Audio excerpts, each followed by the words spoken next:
Our top focus on the show, U.S. Secretary of State Marco Rubio has met Saudi Arabia's Crown Prince Mohammed bin Salman. This ahead of talks with a Russian delegation in Riyadh. Officials say in the meeting, which is one of the most significant since the invasion of Ukraine, top U.S. and Russian diplomats will discuss improving ties between the two countries and increasing economic cooperation, and is also meant to pave the way for a meeting between U.S. President Donald Trump and his Russian counterpart Vladimir Putin.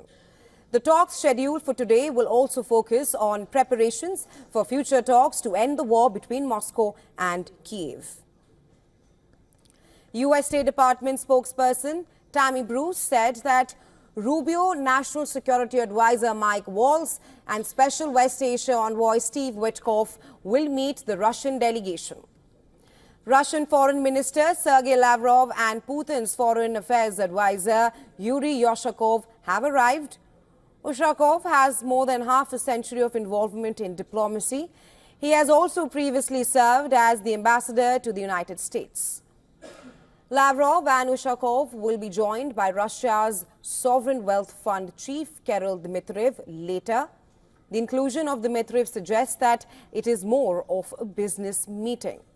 Dmitriev is U.S. educated. He studied at Stanford University and Harvard University later and worked with Goldman Sachs and McKinsey and Company before returning to Moscow.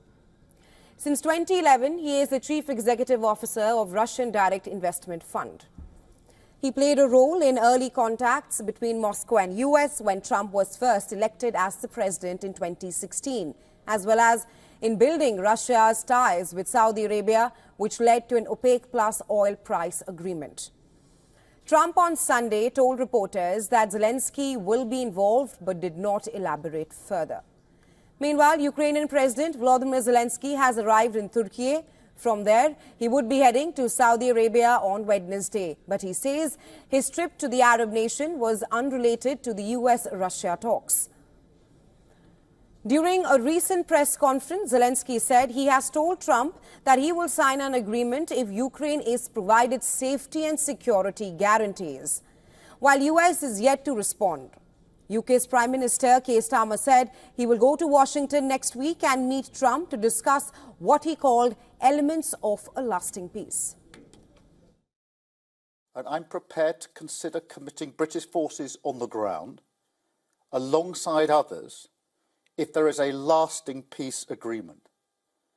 But there must be a US backstop, because a US security guarantee is the only way to effectively deter Russia from attacking Ukraine again.